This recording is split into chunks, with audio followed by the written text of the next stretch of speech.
welcome to the session on cooperative seed models. Nice to see you all here.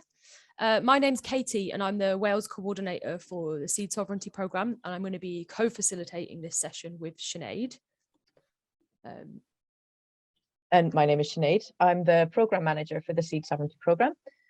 Just to give a very whistle-stop tour of the programme before we get on to our three fantastic speakers today. The Seed Sovereignty Programme was established in 2017 to support the seed sovereignty movement in both the UK and Ireland. And we focused mainly on training for the past few years, training growers up in seed production. And we found that now that the growers are developing their skills, they're really looking to what's next. So whether that be producing seed for their communities, producing for some of the local seed companies that we have already, or possibly setting up their own seed initiatives. And that's what led us to the discussion today. So we're going to be talking about cooperative seed models, and what we're going to be doing is like delving into the nitty gritty of how cooperative seed models work, what are the pros and cons, what are the challenges, and how could we potentially bring more cooperative working within the seed movement in the UK. If we're going to build a resilient seed system in the UK, we need to work with a diversity of seed distribution models.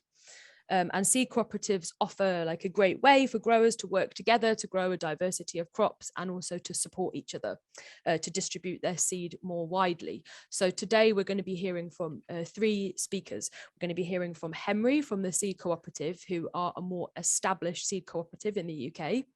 Then we're going to be hearing from Sue, who's a founding member of the Wales Seed Hub, who we work with through the Seed Sovereignty Programme, who are like a fledgling new seed cooperative in Wales. And then we're going to hear from Mark, who is a cooperative development activist, and he's going to give us some reflections on cooperative working in general and how we can support more cooperatives to thrive. So we're going to hear from the three speakers, and then at the end we'll open for questions and discussion. And this is an hour-and-a-half long session, so we're going until 12:30. So I think we'll go straight to hearing from the speakers. I'll pass to Sinead to introduce Henry first. Thanks, Katie. And just to say, if you do have any questions, please just pop them in the chat as we go along. I'll be collating them behind the scenes and we'll get to them after the three speakers have spoken. So without further ado, first up, we have Henry Lestrange. Henry has worked in the startup world for 25 years, building his own companies, providing strategic consulting and leading successful change. He also works as a trustee and mentor. He was appointed the chair of directors for the Seed Cooperative a few months ago, where their mission is to sow the seeds of a healthy and resilient organic food system that promotes diversity, democracy, and a closer relationship with our food and those who grow it. Henry, welcome. Thank you, Sinead, and welcome everybody. Very nice to meet you. As mentioned, I am relatively new to the Seed Co-op, and so a lot of what was involved with the setup and what's happened in the past happened before my time, but I will try and explain what's gone on and why we've ended up where we are and go through some of that with you now. I will just share my screen. This is a view out over the farm in Gosberton on a particularly nice day. So the original vision when the co-op was set up came from an idea from Peter Brown, Hans and Peter Brinch, built on the model at Stormy Hall Seeds. And we wanted to establish a seed production enterprise and be focused on open pollinated seeds, obviously. We also wanted to look at building breeding new varieties of open pollinated plants. And finally, we wanted to provide education to professional growers, home gardeners, and the general public. That was the initial idea. Went through various formulations. A lot of people have put input into this, and we've had incredibly lucky to be connected to so many different organizations and fantastic people who've come up with the marvelous setup that we've got. We bought our site in Gosberton Spalding in 2016 and have been working on developing our own growing and processing and so on there, as well as with the wider network. The structure that we came up with initially is that it is a community benefit society, which is a sort of co-op, but the purpose is to serve the broader interests of the community in contrast to cooperative societies that are there to serve the interests of members. And so that aligns with our sort of third idea about community outreach and so on. What we have ended up with is we've got about 500 members, shareholders. That ranges from people who have invested £100 to larger investments, particularly the BDA, who are down for, I think, £80,000. So there's a total investment of about £500,000 in the co-op.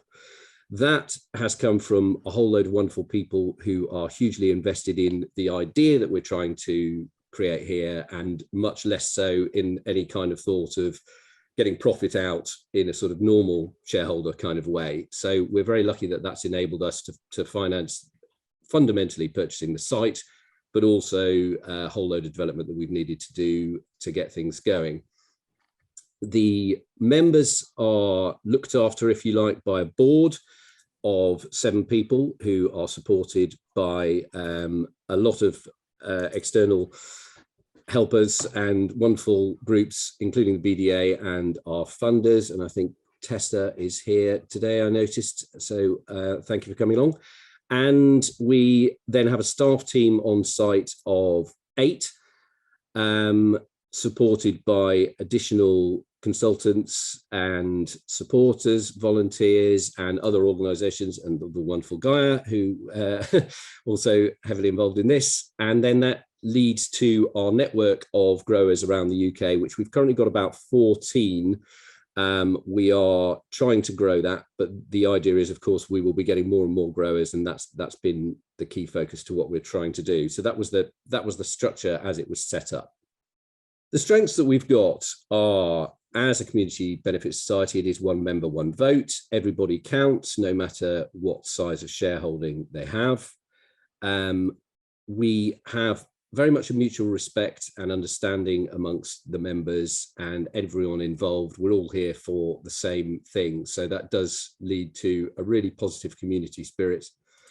And we are building a legacy for the future, which is owned by the members, and something that will continue, we hope, for a very long time and do wonderful things. We have a wide network of growers. It's not as extensive as we'd like yet, but that is something we keep building on. But that does, of course, mean we can spread the risk of any crop failures. We can allow people to grow crops that they particularly want to grow, and that we can allow people to share their experiences and how to do things. And then that does help everything that we're doing. We also have, of course, a very wide network of member supporters. There's a huge amount of expertise that we can draw on. There's a lot of help that we're given from all sorts of directions. And that sense of community and that sense of people working together has been wonderful. As somebody who is relatively new to it, I have benefited hugely from all the links that we've got with so many different people and groups. We do aim to reinvest our profits rather than put any out, which I think is a strength of what we've got with the co-op model.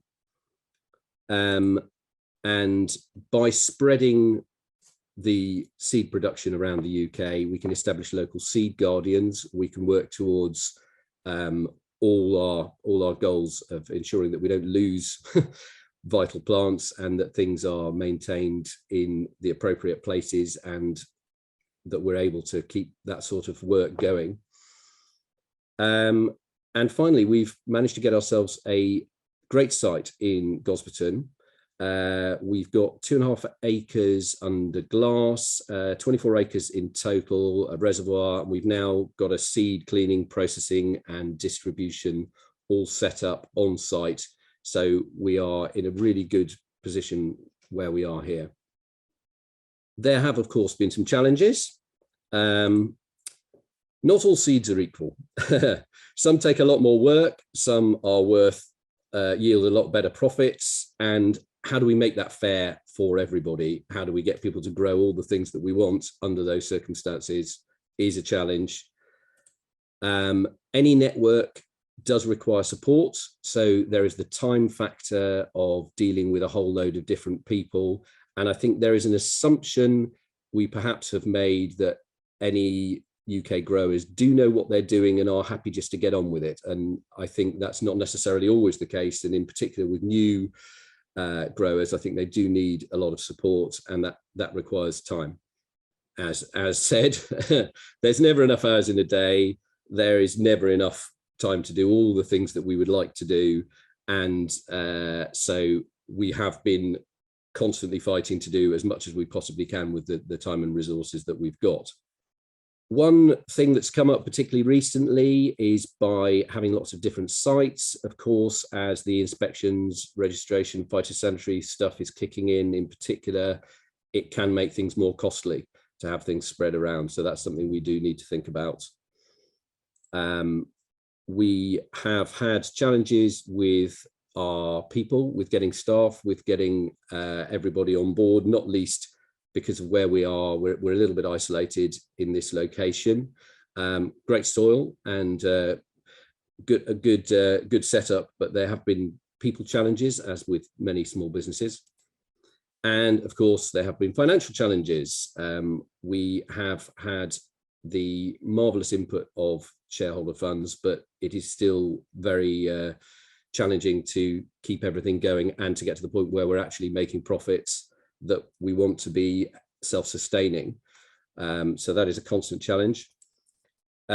We have used a lot of volunteers, woofers and other volunteers, and that is great in many ways, but of course provides challenges with managing people and expectations and what you can expect to get with volunteers.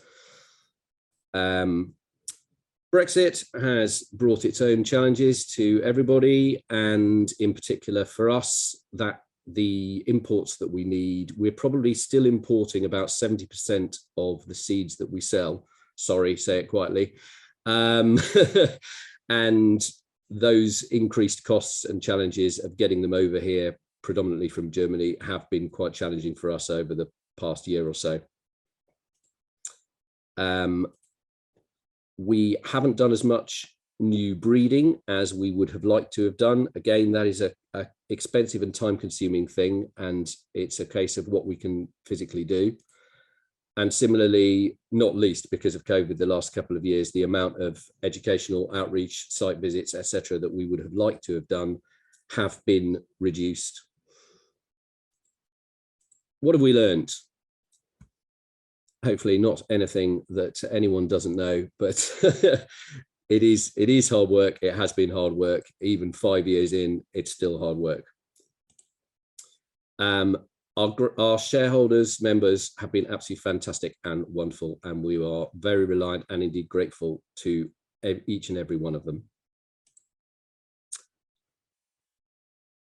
The Growers Network does need support, encouragement and developing, and that is a time-consuming process. That is something we have learned. Whilst it's great and there are the many benefits, there is a lot of work to be done there.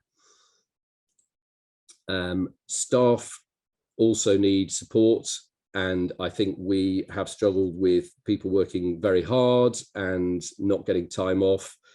One of those classic things with the marvelous model that we've got, where when we're busy outdoors growing, that's fine. But then in the sort of quiet season, we're busy, firstly, processing all the seeds, and then secondly, selling and packing and all the seeds. And so this time of year, right now, it is absolutely manic in the seed shop as everybody's placing their orders at a time when theoretically there should be a bit of downtime. So it is a continuous cycle for us. And yes, of our 3 initial goals, we have still got a long way to go. We've still got plenty to do. And the COVID issue, of course, hasn't helped, but we do know we've still got more to go. But we hope after this 5-year initial period, we're now trying to move into more of a development phase than that just pioneering phase that we've been in. And so we are looking to really work to develop everything. We've got a good platform now. We've done an awful lot, and I think there are great opportunities moving forward. So I will hand back and say that's it from me. Thank you very much. Thanks, Henry. Yeah, that was really interesting. Yeah, I'm sure there'll be more questions at the end. I guess we'll move next to Sue. So Sue's going to talk to us about the Wales Seed Hub, which, as I said before, is a fledgling new seed cooperative that we're supporting in Wales. So Sue is an experienced veg grower and seed saver. She has previously worked for Garden Organics Heritage Seed Library, and she's the author of Back Garden Seed Saving. And as I've already said, she's a founding member of the Wales Seed Hub. So I'll pass to Sue to talk more about that. Yeah, so as you said, I'm a founder member of the Wales Seed Hub, which was formed just a couple of years ago by about 6 growers. So we really are fledglings compared to the seed co-op. So I've got a very dodgy internet here. So Rosanna's going to share my presentation, and I'm actually going to switch off my video. Sorry about that, just so that you can be sure to hear me. So anyway, we're still learning really, and we're still kind of finding out what needs to make things work as we go along, but I hope nevertheless some of our experiences will be useful here. So could you have the next slide, please, Rosanna? Yeah, so as Sinead mentioned, the idea of the hub started from the Gaia seed production training. The growers who took part were mostly market gardeners, but there's a few community growers. And when the training finished, carry on with seed growing. Next slide, Rosanna. Yeah, so in the early spring 2019, we had a kind of what next meeting. And to start with, we just set up a network through which growers could keep in touch to swap seeds. But really, a number ultimately wanted to be able to sell seeds. And this was partly to give themselves an alternative income stream, but also because they see Welsh grown seed and some of the varieties that they knew did well in Wales. They wanted to make them more widely available. Next slide, please, Rosanna. Yeah, so as I'm sure most of you know, we already do have a flourishing seed company in Wales, Real Seeds, and they were able to offer seed growing contracts to a few of the growers, but opportunities with them are limited. And also the growers had their own ideas of what variety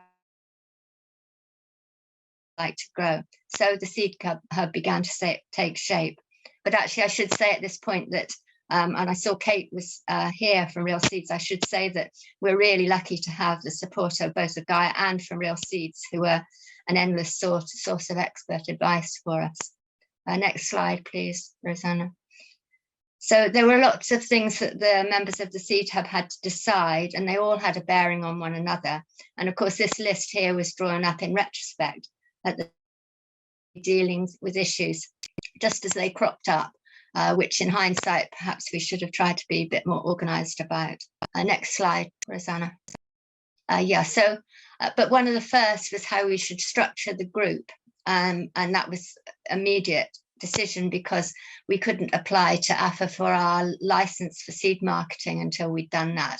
And we decided to start anyway that we'd go with a self-employed partnership working cooperatively. So all independent, they have responsible for their own tax and insurance, but we work cooperatively.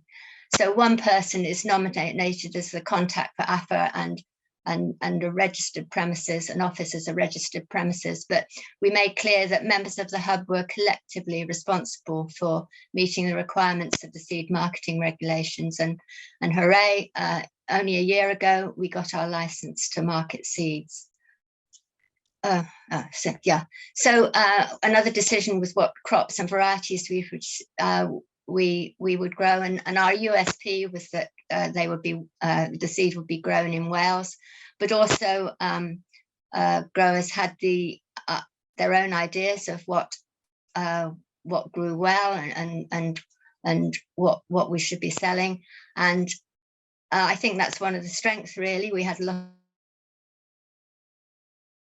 in different areas with different experiences, and so potentially there was a lot of diversity for getting to varieties there. We're also lucky that the Duffy Valley Seed Savers ran a project about 12 years ago, finding Welsh varieties, and that's the Melbourne's Mini, Climbing French Beans, and the Lanover Pea. So we had got some varieties that weren't available elsewhere. Next slide. We were also very conscious, however, of the origin of the seed. If it was a community saved variety, we were conscious of getting permissions and acknowledging this, and also we didn't want to duplicate any of Real Seed's unique varieties, so we were very conscious of this. So our list at the moment is looking like a mixture of varieties, hopefully also some more widely available varieties. Next slide, please. So I think maintaining seed quality when you've just got a lot of growers and there's actually no one in charge is perhaps one of the main challenges. So what we've got is a membership agreement, and growers agree when they join the hub to be responsible for the quality of their seed up until it's delivered. And together with the membership agreement, we've got protocols, sizes, isolation distance, and that sort of thing to try and maintain seed quality. Next slide, please. Yes, and crop records are an important part of this, and so growers also undertake to keep crop records.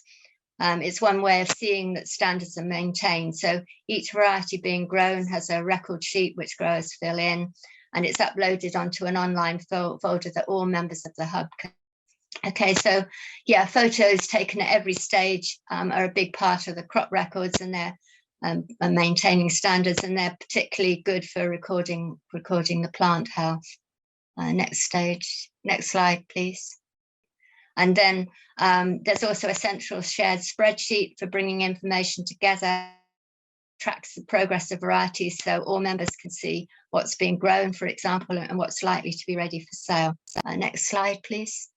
Yes, we had help from a professional for the design of the seed packets, and that was easily agreed by everybody. And then it's the ordering and printing of the packets is done centrally by someone in the hub, but all growers are responsible for packing their own seeds and for stamping a packing date and a plant passport if necessary by hand on the back. So when they're delivered to the office, then they're ready to go. Next slide, please. And of course, we had to have a website. So maintaining the website is another admin job that has to be done by someone in the hub centrally. Next slide, please. So of course, then we had to sell the seeds. When we formed the hub, we were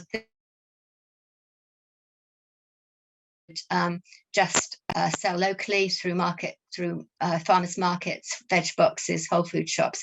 But then, of course, COVID put pay to all that. So we quickly moved to selling online, and we sell through the Open Food Network. So all just go to one central account and are posted out from our registered office. And that's how we're going to concentrate on this year, but maybe we might develop local networks in the future. Next slide, please.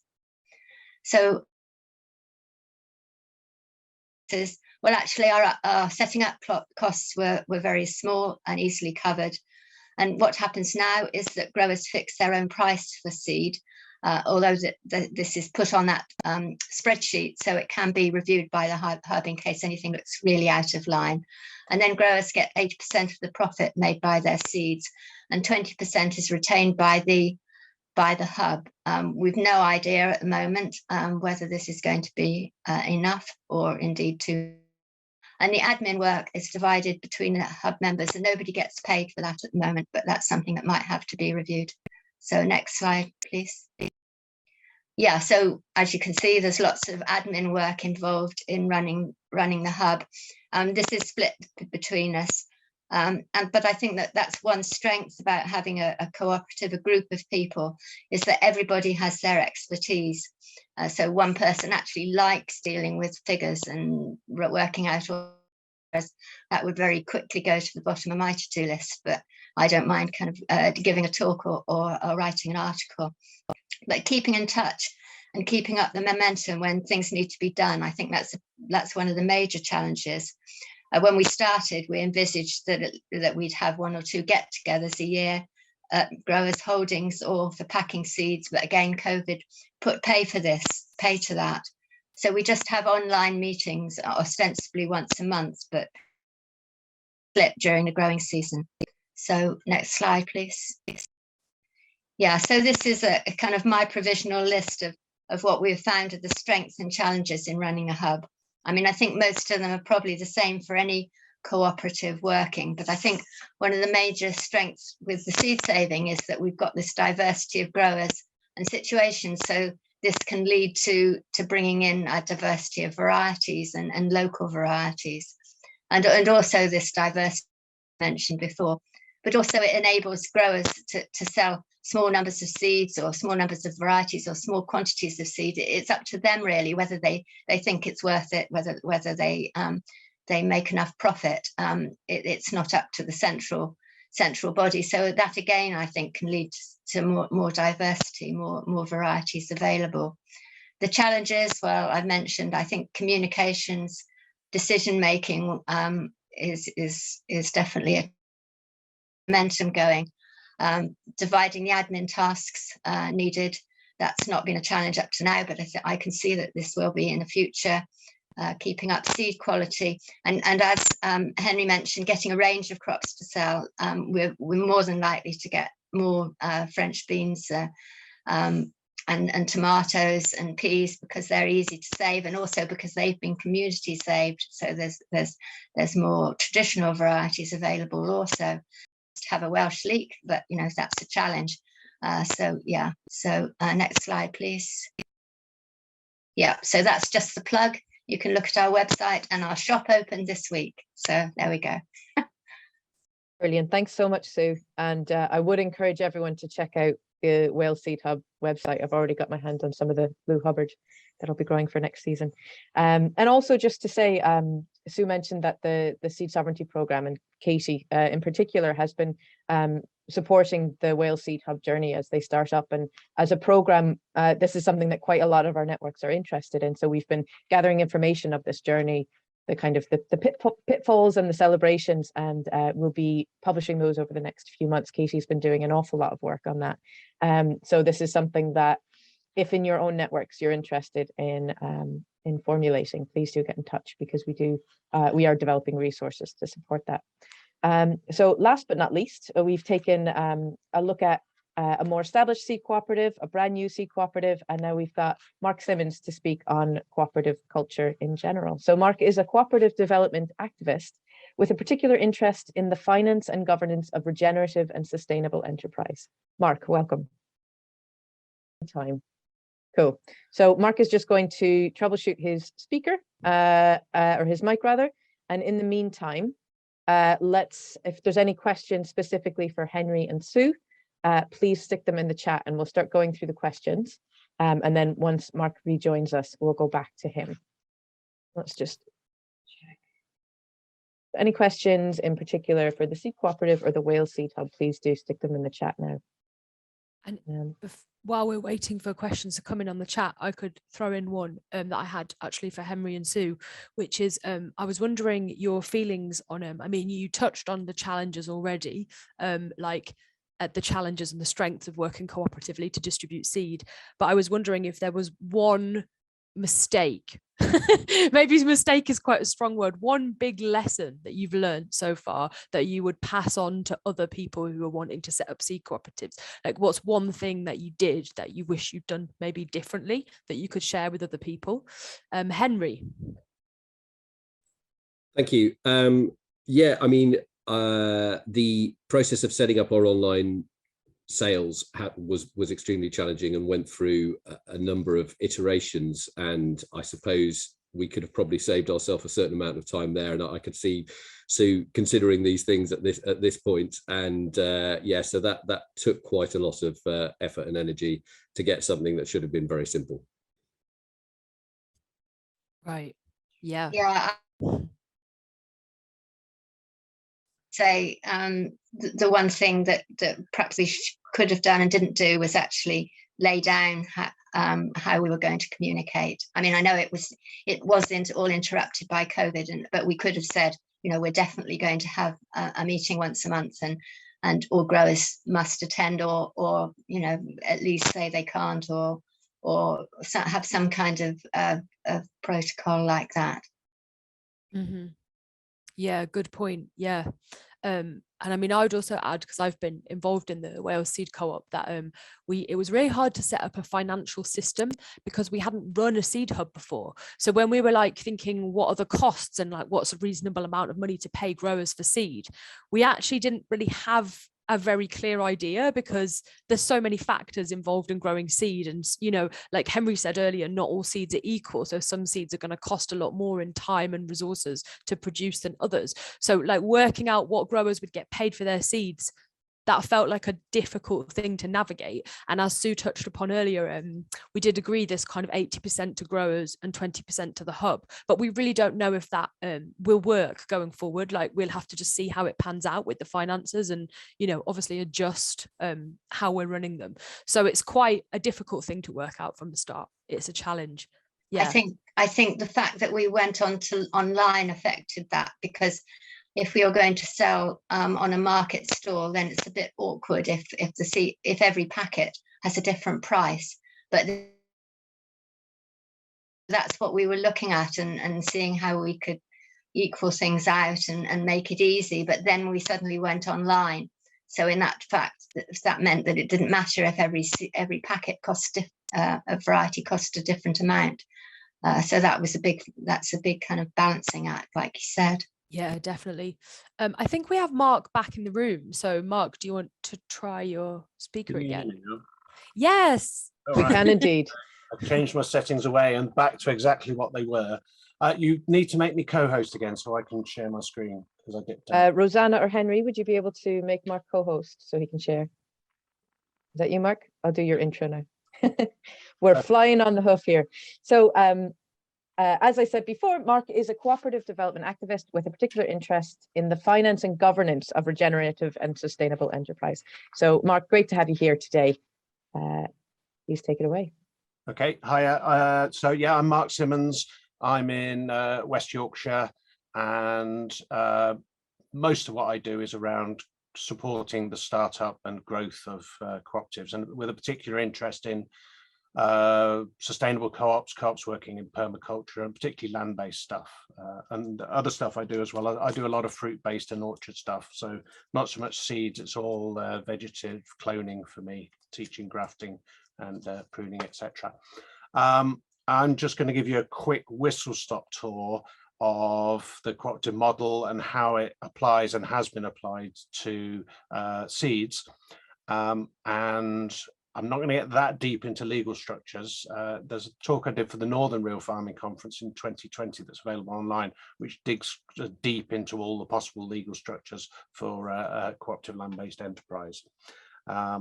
So this is what I'm going to cover. I'm going to look at what is a cooperative, some of the different types of cooperative in the seed context, and then how those different models might apply in the seed context. So what we might do in the future as well, learning from what's going on now and has happened in the past.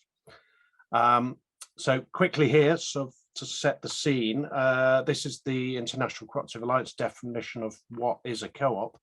So it's an autonomous association of persons united voluntarily to meet their common economic, social and cultural needs and aspirations through a jointly owned and democratically controlled enterprise. And I've sort of highlighted in green those important to me and us terms. Co-ops are autonomous, so they're not owned by anyone else. So you can't be a subsidiary of a charity or something else and be a co-op. Co-ops are entirely owned by themselves. They're jointly owned, and Henry's already said that you have this one member, one vote democracy within there. And critically, they're an enterprise. So there is a trade, and that trade, to be a true cooperative, must involve the members. So basically, they're things that are owned and controlled by the people who trade with them. So for instance, a housing co-op is owned and controlled by its tenants. A worker cooperative is owned and controlled by the people who work in it. So I'm going to give you some examples in the seed context now. And this is sort of what we also see an awful lot in the wider sort of sustainable agriculture sector, where we're seeing cooperatives. They're grower-led. So it's the people who produce who are coming together because they can work more efficiently by coming together. So the Wales Seed Hub would be an example of this. You can be a worker co-op, you can be a producer co-op. So some of the biggest co-ops in the UK are actually agricultural co-ops of farmers who come together in machinery rings to own machinery together. They might pool their produce to get a better price at market, and they might source their farming inputs together as well. So things like Anglia Farmers, you know, real huge, great cooperative organizations. And then this final term, their co-op consortium, that's the sort of term we used for where you're bringing together into a cooperative individual businesses. So those might be individual people in the case of the Wales Seed Hub, but they're coming together to run their businesses sort of like through a marketing vehicle. So this is quite common, and it actually used to be quite common with seeds in the UK. So many of these things, as already been mentioned, are set up as cooperative societies, which are registered with the Financial Conduct Authority rather than Companies House.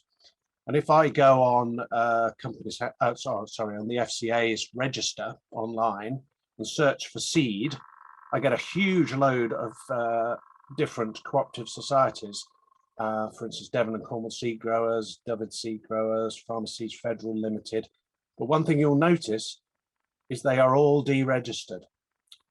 And there used to be loads of these, and there's 6 pages of these.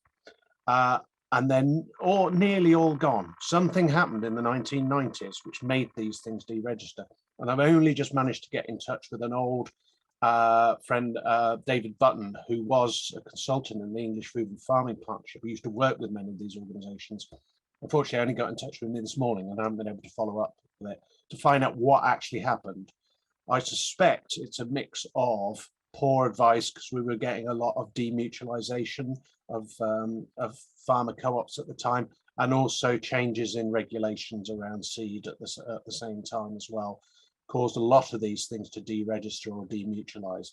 The business themselves were still there, but they were no longer running as a co-op. So I'm still digging to find out about that. One of the ones that is still going is Saltire Seed in Aberdeenshire, and they basically market over 10,000 tons of their members' seed potatoes annually. So again, another one of these very big agricultural co-ops.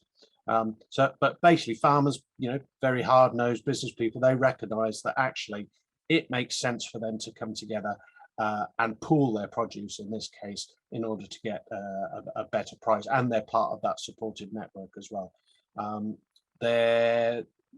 These big agriculture co-ops tend to be driven very much by the financial benefit rather than any of the sort of wider sort of co-op-y social purpose things that many of the smaller co-ops that I work with are driven by. And as I mentioned, the Wales Seed Hub would fit this model. Another type of co-op that we have in the UK is a consumer co-op, consumer-led. So you're familiar with the High Street Co-op, the co-op. At one time, we had over 1,400 cooperative societies around the country. They have gradually merged till now there's less than 20 of them, and the co-op group being the biggest of those. But we still have ones like Central England Co-op and Anglia Co-op. So these are co-ops owned by the people who buy the produce from them. So many community-supported agriculture projects are set up. There's many food co-ops.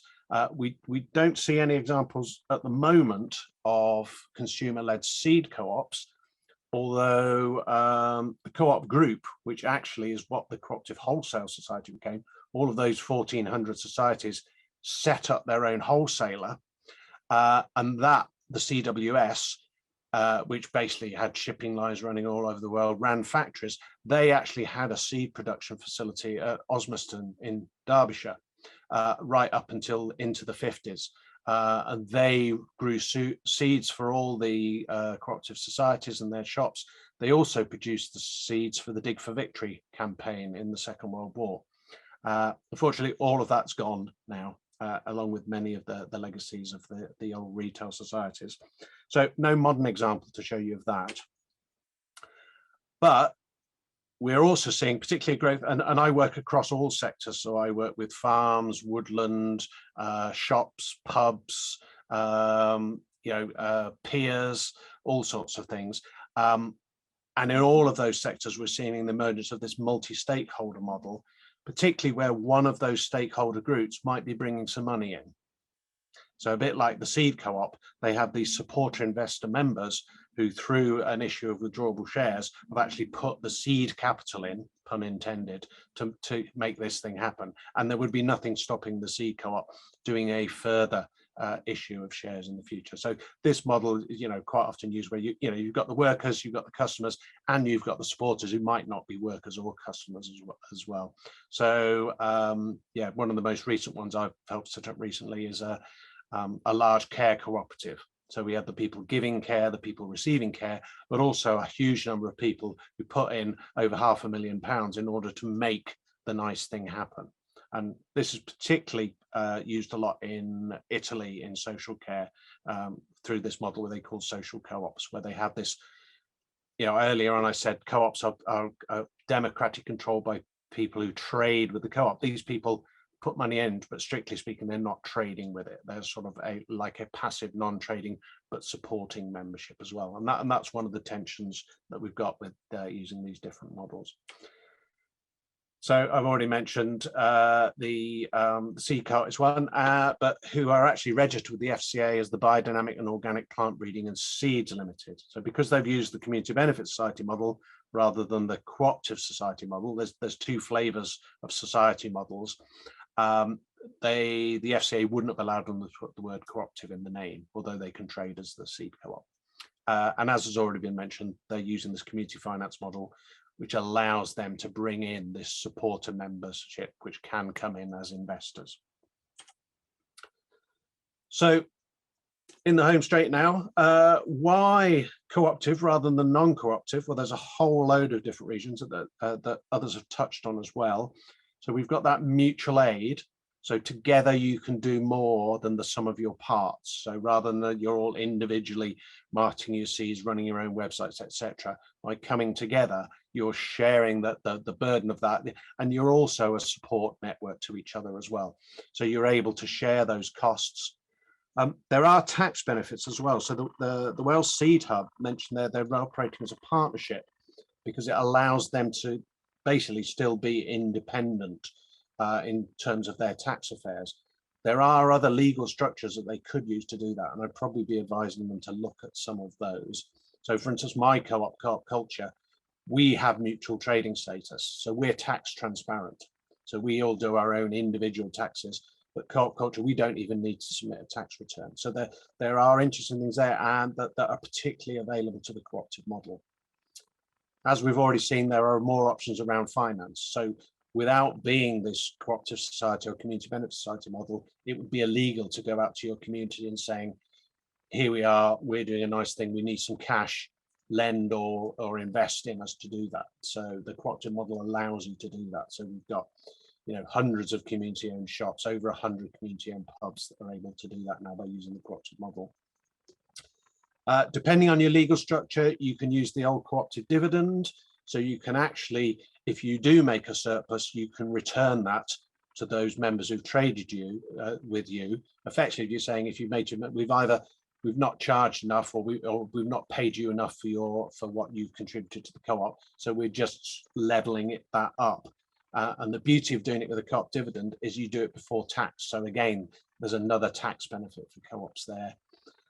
And they're easily scalable. So what you could do, if you imagine that we had, say, a dozen sort of various different seed co-ops around the country who found that they had sort of common back office things, or that they were all spending a bit of their time helping set up the next seed co-op, what they can do is then form a secondary co-op, a co-op of co-ops that does that.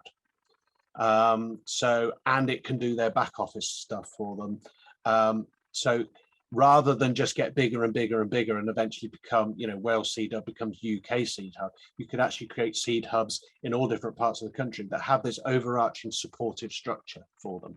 So co-ops easily do that. It's baked into the DNA of them.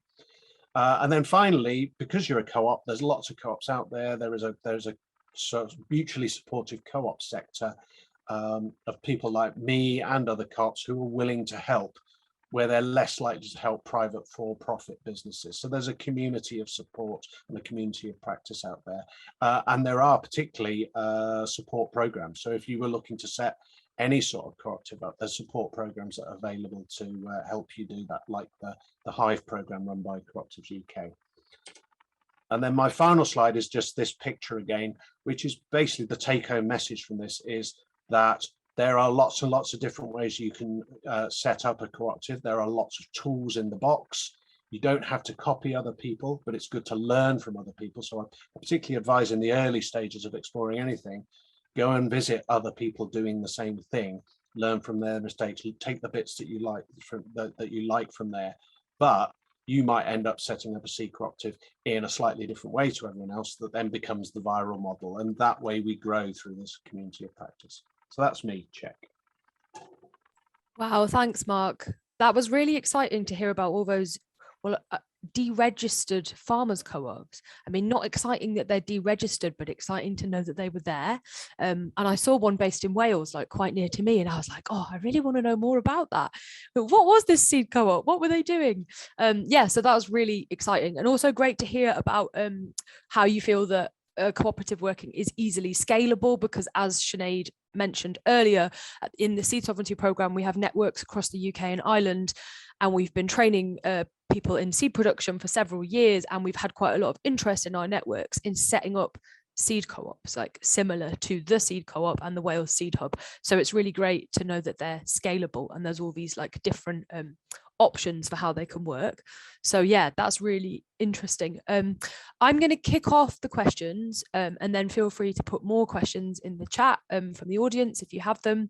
I'm going to ask Henry and Sue, and Mark maybe has something to say about this as well, is how do you feel that cooperative working is particularly suited to working with seed? Because obviously there are like unique considerations when we're talking about growing seed on multiple farms and working together to grow seed. So how, like, is the cooperative model particularly suited to working with seed? Can you say more about that? I'll start with Henry.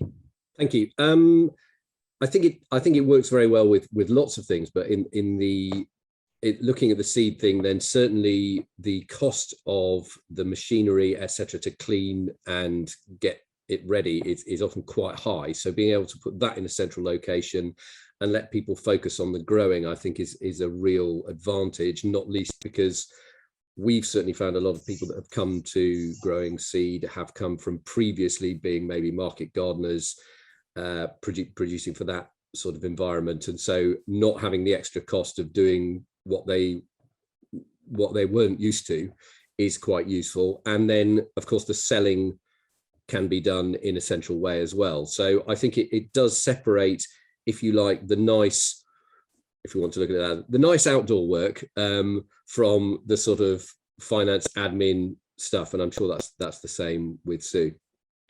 Yeah, Sue, do you want to add anything?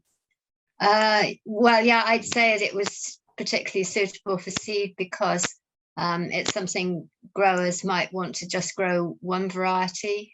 Lots of growers might just want to grow one variety, so it wouldn't be they wouldn't be able to sell that. And also it's something on the whole, you know, it's storable and travels, and therefore it's easier to do it over a wider area perhaps than it might be with other things, easily postable. Yeah, Mark, do you have anything to say on co-ops, particularly for seed? No, I think co-ops apply across most sectors. I mean, for me, it's an area that I'm particularly keen to support and work in, just because of, you know, the whole issue of resilience and sustainability in food production. Yeah, I'd say, yeah, if you're making landmines, probably not a good idea to set up a co-op to do it, although theoretically possible. But yeah, just about anything else, can and should be a co-op, really. Check. And I think we'll go on to a question in the chat. We had a question from Connor from Social Farms and Gardens. Hey, Connor. Do you or will you have any social distribution of excess or older seed to community organizations that would otherwise be unable to access seed? So I take it this is probably a question for Henry or Sue. Thank you. Yes, the main way in which we found ourselves needing to get rid of things is when the germination rate has dropped off after a period of time. So it's a slightly double-edged sword in that we need to give it away, but of course only a small proportion of it will germinate. So it needs to go somewhere where they're happy to accept that it's not the most lovely, likely to produce the most enormous amount of seed, but it will still, some of it will still work. So that tends to be the point when we look at that kind of distribution. But I would love to think in the fullness of time that we could definitely be considering that as part of our wider community outreach. And as I say, I think COVID and just not doing anything locally has made that very difficult for the last couple of years, but it's something we'd love to do more of. Thanks, Henry. Sue, is this something that, I know the Wales Seed Hub is still in its fledgling stages, but something that you guys have talked about? It's nothing we've talked about. It's a very good point, because we might well have something where the germination test is perhaps below what we might accept. Yeah, but really we're only in our second year of selling seeds, so but it's a very good point. Yeah. Brilliant, thanks, Sue, and thanks Mark Connor for the question. Over to you, Casey. Yeah, so there's another question that's come in the chat from Kate McAvoy from Real Seeds. I don't know if she actually wants to if you want to unmute and say anything, Kate, because you're obviously an expert in this field as well. But the question is around allocating seed crops. So when you've got like multiple producers growing seed on different farms, the question is around like, is it difficult to allocate seed crops? Do you want to say something, Kate? I found it possible. To be honest, actually, I think that Henry answered it in the chat, which is really good. Only that it's always my nightmare situation, trying to figure out who on earth grows what. And I think the Seed Hub model might be really good for that, for getting around that problem. But yeah, I don't know if Henry wanted to say anything about it. Kind of, maybe he's more organised than I am. I just struggle with it. Thanks. Yeah, possibly not. No, I think we touched on it earlier in that certain growers want to grow particular seeds and they're very happy to do that. And it's making sure that we're actually getting enough variety, as much variety as we can. And indeed, at the moment, we're facing these additional inspections for tomatoes and so on. And that's making us question whether or not we want to bring those into a single location in order to save money, or whether we accept that it's just going to be more expensive. But it's that sort of balance, as well as the desire to grow loads and loads and loads and loads of things, but is that physically possible for everybody that's involved and not overwhelming people? So it's that sort of balancing act. Yeah, and Sue, do you want to say anything about how we allocate crops in the Wales Seed Hub? Because it's not always been smooth, I suppose. Well, I think, at the moment where growers are suggesting what they want to grow, that's the way that's the way we're going at the moment. But obviously, as I said, that's probably going to lead to too many peas and beans. Or is it too many? Does it matter? It probably matters if people are trying to order all their seeds online from us, but maybe that's not the case. I think we'll find out whether that really matters. But certainly, I guess if we were looking for new members for the Seed Hub, then we would welcome with open arms someone that had very good isolation for brassicas and space for brassicas, for example, or excess tunnel space for planting biennials indoors. Yeah, and like you said, we haven't actually found anyone to grow a leek yet for the Wales Seed Hub, so that feels like quite important, but I'm sure it will come with time. Yeah. Great, thanks. Sinead, have you got another question? Yeah, we've got a question in the chat from Charlie. Hi, Charlie. asking Mark if you could say a bit more about access to land and land trusts for seed co-ops. Really good issue. Over to you, Mark.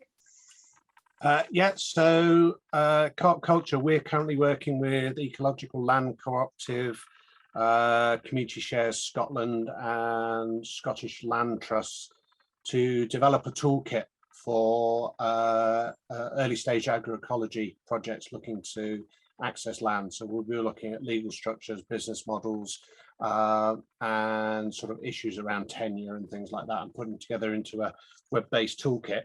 But certainly the cooperative model is particularly useful. So a couple of years ago, we helped Canalside CSA in Warwickshire to buy the land that they currently were occupying under a tenancy, and they did that through a share offer. So the cooperative model, particularly that sort of use of community share offer, is a good way to access land. There are other existing really useful resources. So I notice we've got social farms and gardens in the meeting. In one of their former embodiments as the Federation of City Farms and Community Gardens, produced a whole set of resources around accessing land. And the name of it escapes me at the moment, but it still exists on the Social Farms and Gardens website. So it's got differentiated stuff for the devolved nations as well. It's got model leases for Scotland, model leases for England, model leases for Wales, and licenses, and loads of really useful information as well. So when I stop talking, I'll have a quick look for that, and I'll drop a link to that in the chat. But that's really good, and we'll be linking to that from our toolkit. And that's probably all I would say. Oh, I did want to say one of the things of the possible opportunity around the cooperative model, Green Valley Grocer in Slowett, we're not too far away from here, about 25 miles south. They bought their local grocer shop, again, using a community share offer. One of the things they did is they were having trouble seeking sort of organic or at least pesticide-free garlic. So what they did is they bought a load of seed garlic and they gave it out to all their customers, members, and said, grow the garlic for us, bring it back in, and we'll sell it in the shop. And that worked really well. And I think there's a cooperative brewery that's done that with hops as well, actually got their customer and supportive base to grow the hops that they then put in the beer. So I'm wondering whether there might be opportunities where you could actually farm out your seeds to people and then collect back in, even if it's just from a research basis. Check. Yeah, interesting idea. There's a question from Ellen in the chat, which is for the Wales Seed Hub, which is about does the Wales Seed Hub have any long-term plans or visions, and like maybe even a 5-year plan? Yes, I saw that. Yeah, we ought to, but we don't. We hardly have a growing plan for next year. It is a struggle, yeah. But good prod. But yeah, we're definitely looking for new members. But one question is, how many new members can we support? We haven't solved that yet. Mm-hmm. Yeah, and I suppose we've talked loosely about like aims and the aim to have like a completely resilient seed system in Wales, but we haven't talked about the details of how to achieve that. So yeah, we should do that. Great. I think as Jason mentions in the chat, he also has no growing plan for the next year. Jason and I were actually talking about this last night. I think you're not alone. Good. We also had a follow-up question from Ellen to the seed co-op. Henry, you mentioned that there were some issues with establishing online sales at the seed co-op, and she'd be interested to hear more detail on that if you have it. Sure. It was really that we've probably got quite a lot of varieties for sale. Certainly we've got over 2,000 product lines by the time you consider the different sizes of packets that we sell for everything.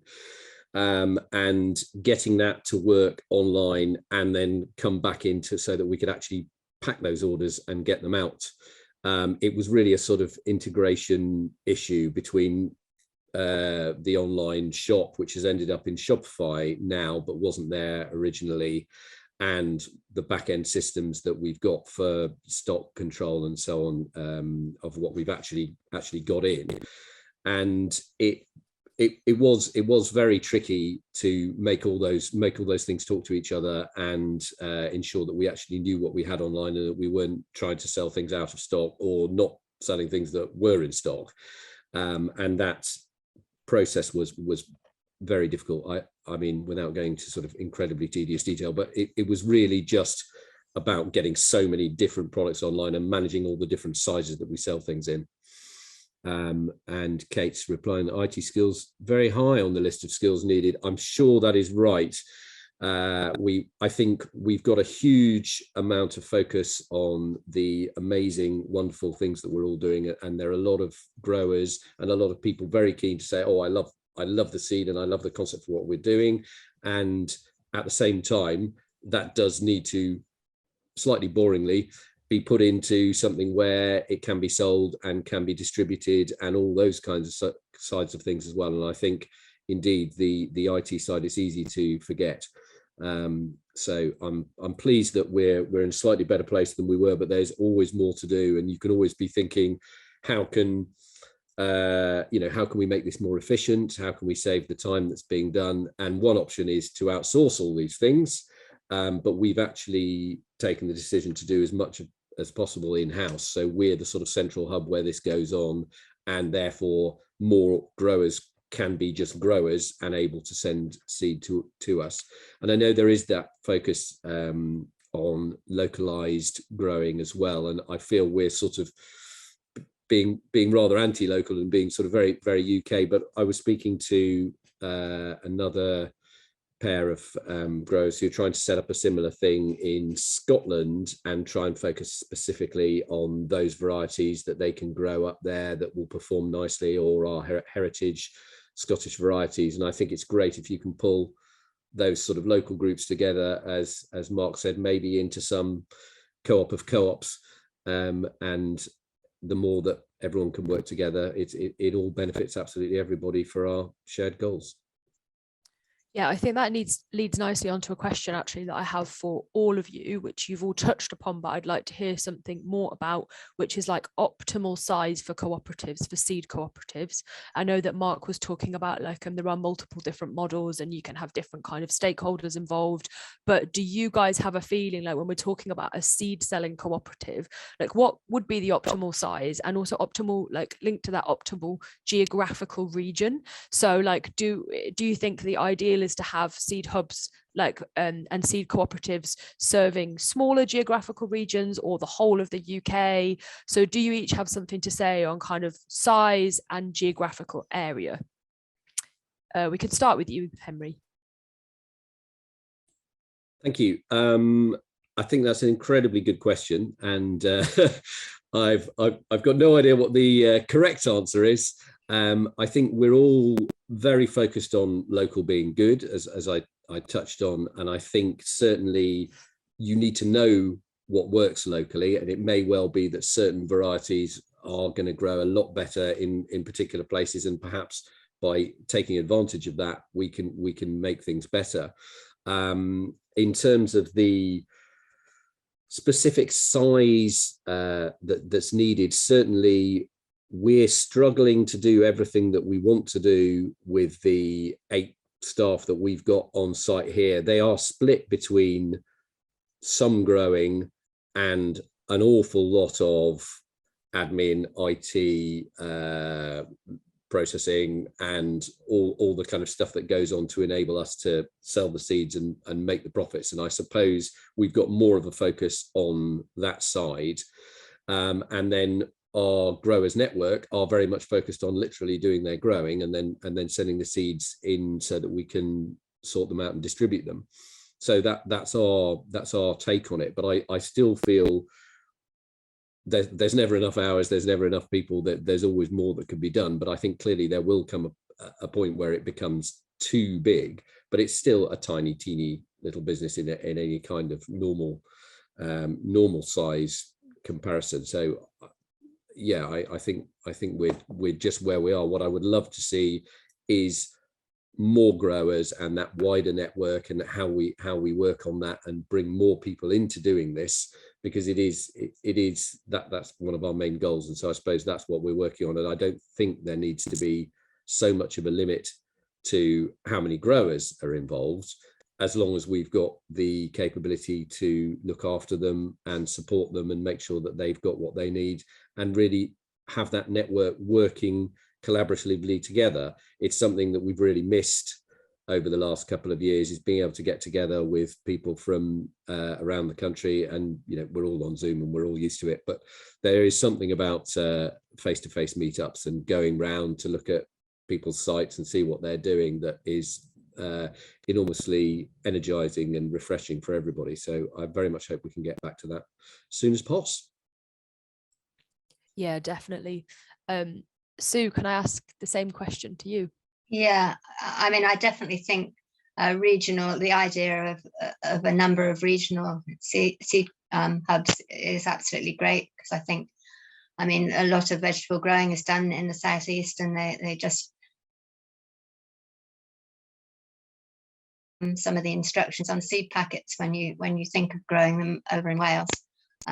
So just from the climate point of view and the diversity point of view, I think that's good. I'm not sure how it's always the case, isn't it, that how big of the geographical area, and everybody always says, well, the size of Wales is a good example, and I think that's probably the case. As for how many people, I think it's different to the way the seed co-op work, in that they've got to consider supporting all their growers, whereas we're looking at mutual support. So it's a different kind of challenge. I think that probably we've got about 6 growers growing seed for us this year. I get the feeling we could possibly double that, but I'm not sure. I think the admin might get a bit heavy if there was any more than that, but that's only a gut feeling. I think it's a very good question. I'd be pleased with anybody had any ideas. Yeah, and I'll ask the same question to Mark. I know you don't work specifically in seed, but obviously you know a lot about co-op structures. What do you think about size and geographical region? 150. So there's a thing called the Dunbar number, which is supposedly it's the maximum number of social relationships that you can maintain in your life. So it's sometimes taken as the ideal size of a community. Often use 100 to 150 as the sort of maximum size, particularly for worker cooperatives. So huge amounts of the Basque economy in Spain is cooperative under one big cooperative called Mondragon, but it's made up of lots of little cooperatives that as soon as they go over 100, they look at splitting into 2 cooperatives. In the seed context, I think you're more looking at what's the, what can your buyer or what does your buyer region need in terms of the number of, whether it's, depending on your model there, whether it's workers, whether it's supporters. And then, maybe if you want to go outside your buyer region, look at starting up something similar in your adjacent bioregion and forming some overarching structure. That co-op of co-ops model, sometimes called a strawberry patch model. You don't grow a bigger and bigger strawberry plant, you send another strawberry plant out on a little runner, but you keep that connection with it. Check. Thanks, Mark. I love the idea of the strawberry patch model. That's quite a good reminder as well. And the Dunbar number, fascinating. That 150 seems to be the ideal number. I know there's a lot of work to be done, specifically with seed cooperative models and seed initiatives. But yeah, we look forward to the time that we've kind of maxed out on the amount of seed initiatives that we can have. So that's something to look forward to. And just delving into the comments again, actually, this is more a comment than a question, but I'd like to ask her to come to the floor, Kate, again. So Kate, you were talking about seed cooperative models, or the cooperative model for seed suppliers and the longevity of the seed company, and how the cooperative model might actually help with that. in terms of succession of seed companies and the founder when they want to retire. Would you be able to speak a wee bit more about that and kind of open it up to discussion? It's just a thing that I've noticed, that there have been, not just in the UK, but other seed companies that we've known that as basically the founders who have the land and the knowledge come to retiring age, there's not always an obvious person to take over. I mean, it's a classic farm issue, isn't it, of succession. If the younger generation don't want to take it on, then because that land is, you know, family owned, people live on it often, then it's not always obvious to see how that moves on. And I believe that's roughly what happened with when the other people might know better, but I've gone to Chase Organics that used to produce the organic seed catalogue for Garden Organic that is now produced by Sutton's. You know, they retired, obviously no one took it on. Yeah, I think that's one, but there's quite a few in other countries that I know of. So I'm just thinking that a cooperative model hopefully would avoid that problem by being lots of different people. Yeah, definitely. The trouble is that whenever the seed company goes retires, then a lot of the if they had unique varieties, then those varieties go with them. So it's very important, I think, very important.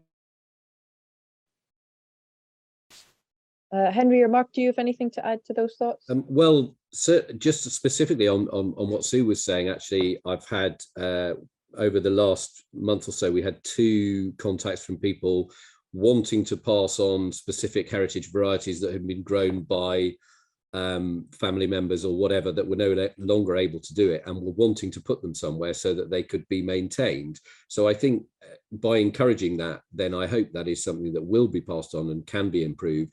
And similarly, if you can get to a number of an optimum number of growers, whatever that might be, then you could expect that 1 or 2 might drop out each year, but hopefully they would be replaced by 1 or 2 new ones. So overall, we would keep things going. And if we could ensure that the knowledge was passed on, then it wouldn't matter so much about the physical location and the farm being passed on as more the knowledge and the experience. And if we could build that into our ongoing development, I think that might help to answer that problem. Thanks, Henry. And Mark, you mentioned in the comments business succession is a growth area.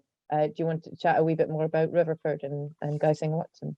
Yeah, so particularly in farming, we're seeing lots of farming enterprises coming to the sort of, you know, end of the sort of family members who want to do it, and especially where it's something where, you know, it's someone's life work and they've built up a business. Particularly the community shares model is ideal for that, where you could, you know, have that multi-stakeholder where you've got the people who are basically their livelihoods might still depend on it, so they don't want it to finish. You've got a customer base, you've also got a wider support base. So probably the classic example of that would be Forthall Farm, where over 8,000 people all over the world clubbed together to buy those sort of, you know, one of the pioneering organic farms.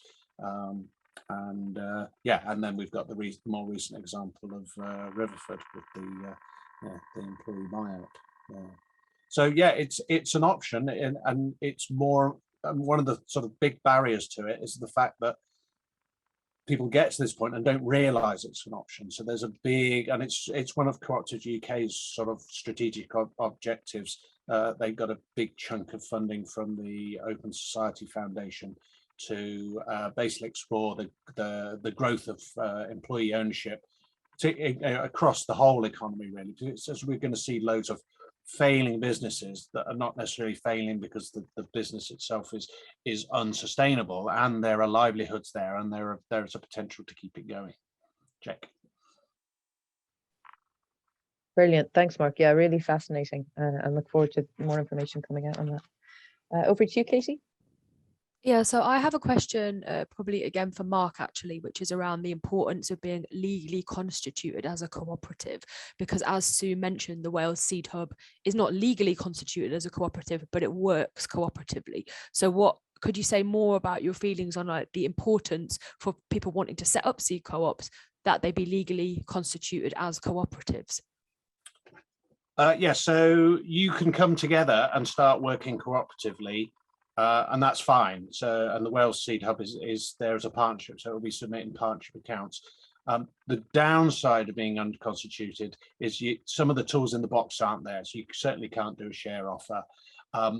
There are also increased personal liabilities for the member. So in a partnership, you are theoretically liable for the debts of the whole partnership arrangement. So you're what's known as jointly and severally reliable. So you could all be asked to pay up a debt or a liability, or they could potentially, I mean, if it was me seeking to get money from the partnership, much easier for me to say who's got the most money and just take them to court. So that's that several liability. So there's always if you are unincorporated, a calculation to be done around risk. So is the what we're doing, is the contracts we're entering in, is the level of trade sufficient that there's a risk if it goes wrong that someone might be coming after my business or my house. I would say one of the lines in the sand is if you're employing someone as a partnership, then one of you individually is the employer.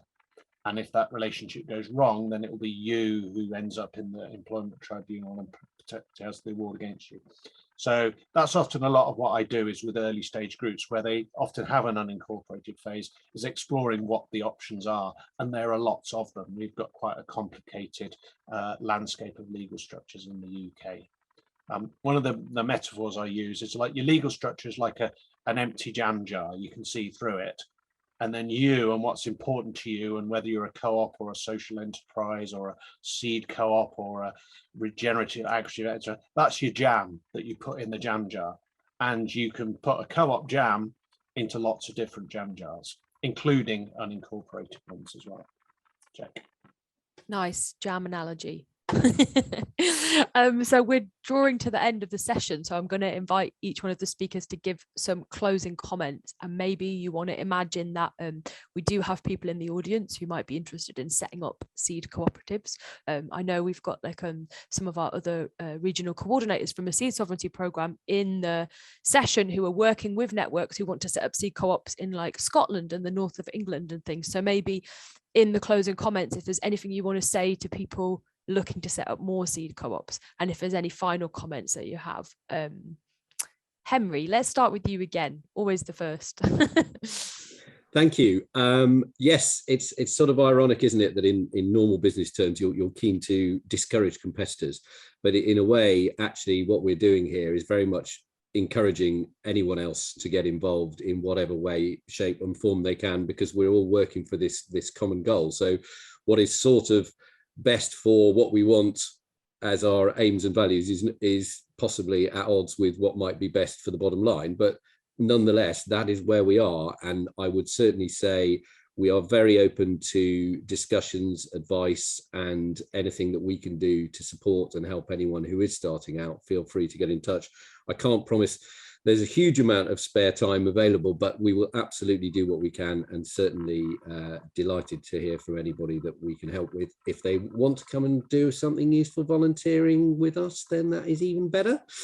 But yes, there are huge opportunities for growth, and I think there's a lot that we can do. And if we can do anything positive for anyone else, then that would be great. And it's been really wonderful to see so many people and get engaged in this particular thing here, all online sadly, but other than that it's lovely. And thank you very much for, Katie and Sinead, for setting it all up and all those that have helped to make it possible.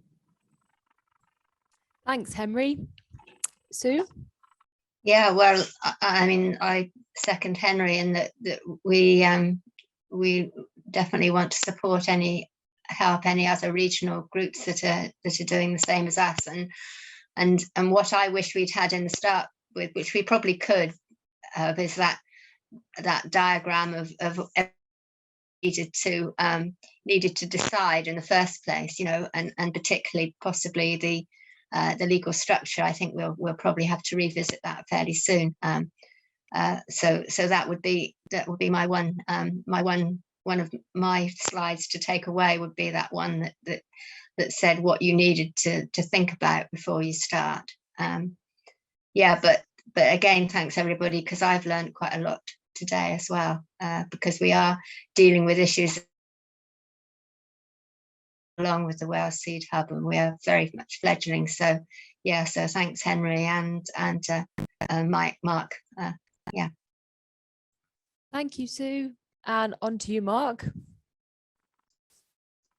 So yeah, so 2 bits of advice, one for Sue and Henry and anyone else who's in that position of being part of a pioneer organization, sort of breaking new ground, whether it's a new sector or a new way of working. It's quite good earlier on where you find that you'll be getting lots of inquiries and potentially from people like me. I say, well, the first thing is go and look at what they've done. If all you are is at the back of a beer mat stage, it's good for you as that pioneer organization to put together a little pack of what you did and your FAQs, so you're not having to reinvent the wheel every time you get an inquiry to pull stuff together. You've got something, you know, maybe even a standard email that you can fire back to them and a document on your website.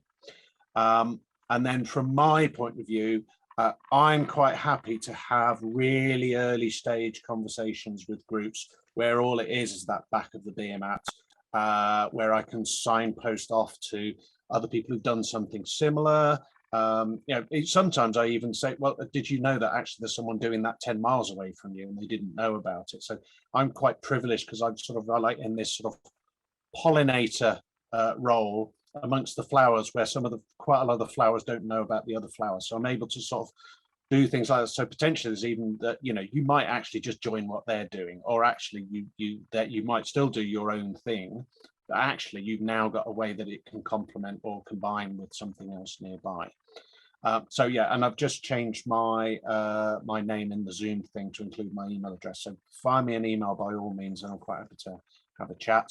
And there are programs of support depending on exactly what you're doing. And I've mentioned the Hive program already.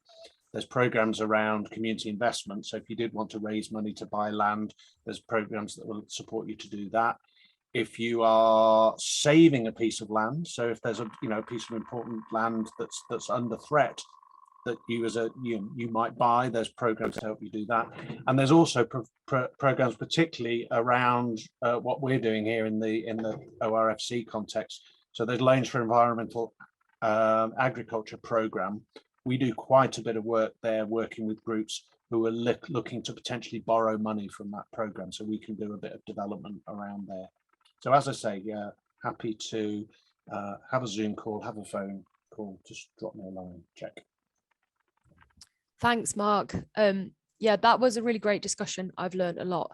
And as Sinead mentioned earlier, we're going to be sharing through the Seed Sovereignty Programme soon some of the lessons that we've learned with setting up the Wales Seed Hub. And hopefully we can continue having conversations like this all together about setting up seed hubs all over the country and all working together cooperatively. Hooray! Yeah, do link in with the Seed Sovereignty Programme because we have coordinators in different regions that you can link in with our trainings and what we're doing and our networks. Thanks for coming to the session. Do you want to say anything, Sinead?